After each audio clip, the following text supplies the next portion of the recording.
Hey guys, today we are going to explore the mystery of the largest monolithic statue in the world. This ancient structure called Gomateshvara was built more than 1,000 years ago and is made of one solid rock. How was it created at a time when historians claim there was no advanced technology? Is it possible to move such a huge structure to the top of a hill with just primitive tools and techniques? This statue stands about 57 feet tall, nearly 40 feet wide at the base, and weighs more than 1,000 tons. This is a whopping 2 million pounds of solid rock. So the question is, how was it transported to the top of this hill, which is more than 400 feet from the ground? Experts are not able to answer this question, but some have speculated that the stone was available on the hill itself. Even better, if this rock was already in place, then sculptors would have to simply carve the statue since there is no transportation involved. Is it possible that this rock was naturally in place before this statue was carved? No, experts confirm that this statue is made of white granite, a material that is completely different from the rest of the rocks on the hill. In fact, there is no white granite anywhere on the hill or even in the surrounding area. You can see the sharp contrast in color between the statue and the rest of the rocks which make up the temple. So the only possibility is that this statue or an entire slab was transported from ground level to the top of the hill. Let us assume that they moved the statue and not an unfinished rock, because the unfinished rock would weigh nearly twice as much as the carved statue. Some historians have argued that elephants were used to move the statue to the top. Now, an elephant can lift a maximum weight of 660 pounds. This would require a total of 3,000 elephants to move this statue. But how do you even put 3,000 elephants in a row and tether them to a 57-foot-long object? Since this is not possible, how else was the statue moved to the top? Perhaps we can find some clue by examining the statue closer. The statue is famous for something very interesting. It has no human errors at all. If you draw a line in the middle, it is perfectly symmetric throughout the entire height of 57 feet. Is such a symmetry possible without the help of machines? Granted, India is the land of sculptors and we can find millions of amazing carvings, more than any other country in the world.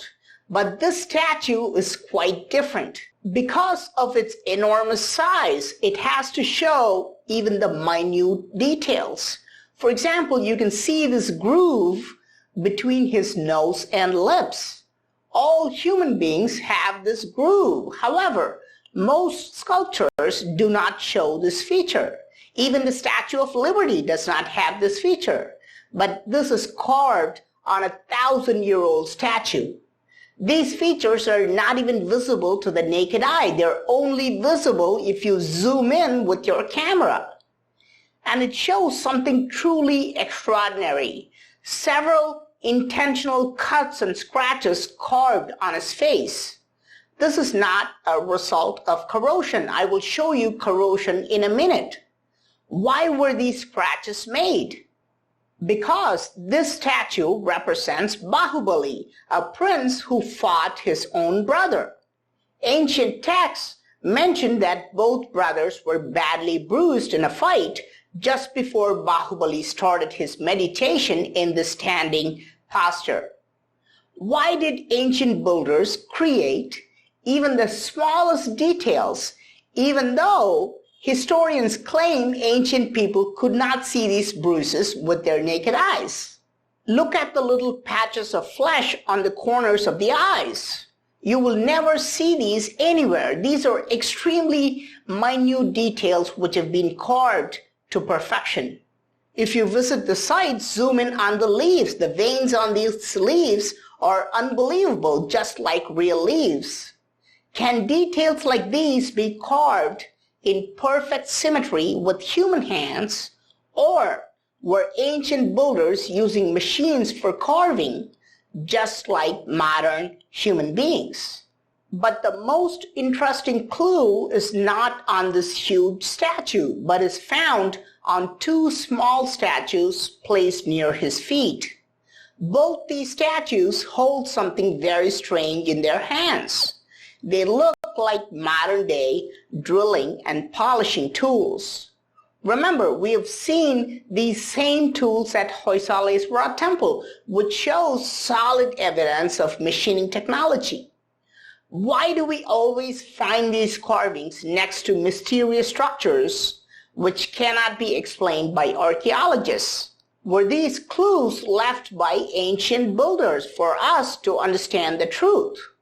Here is yet another carving seated directly opposite to the big statue. We see him holding not one tool, but two. The device on his right hand not only shows the tool's head, but even shows the long base, just like modern-day machines.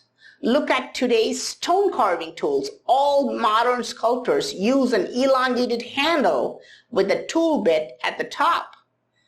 This is identical to what we see in this 1,000-year-old carving. Is this a coincidence, or were ancient builders also using machines for carving this humongous statue? Is this why it is perfectly symmetric with uncanny details? But there's something much more mysterious about the statue. Any rock must undergo corrosion. This cannot be avoided. But you can see that there's no trace of corrosion on the statue. It looks like it was built just yesterday.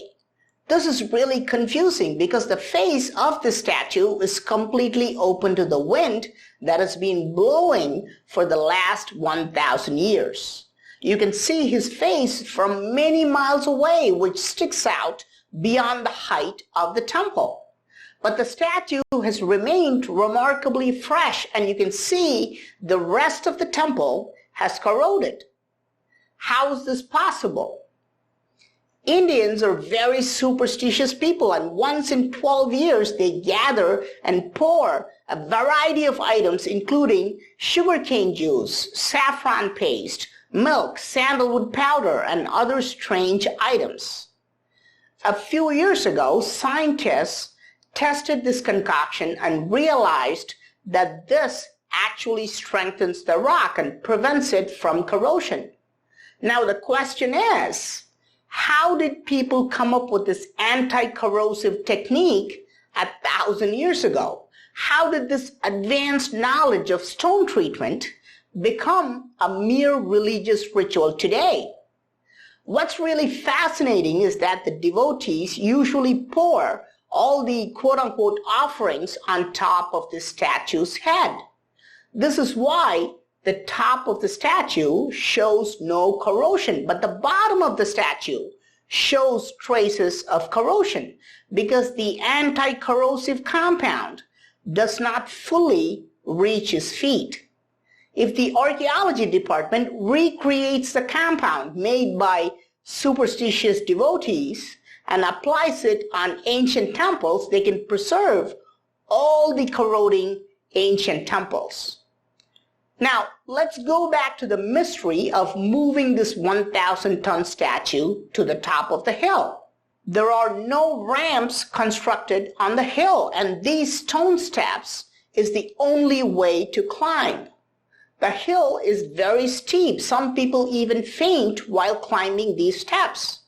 Today, there are services to carry people because it is too difficult for them to walk up and down. If it is too difficult to pull yourself up, How do you pull a 1,000-ton rock to the top of the hill more than 400 feet above the ground? The only way to move such a big statue is through advanced technology. Perhaps the secret of this technology lies in studying this mysterious carving found in the same temple. This figure is shown holding a ball-like device which has a band in the center. But if you look closely, the ball is neither touching the top or the bottom hand, but is floating in mid-air. Today, we have just begun to understand the technology of magnetic levitation, but how was such a carving made 1,000 years ago? More importantly, was some advanced technology like magnetic levitation used to lift the statue to the top of the hill? So, what do you think were machines used for carving the statue? How else was it carved to perfection? Was some kind of advanced technology like magnetic levitation used to move it? How else could such a statue be lifted to the top of the hill? Please let me know your thoughts in the comment section. I am Praveen Mohan. Thanks a lot for watching. Don't forget to subscribe and also click on the bell button to get all the updates. Like and share this video with your friends. I will talk to you soon. Bye.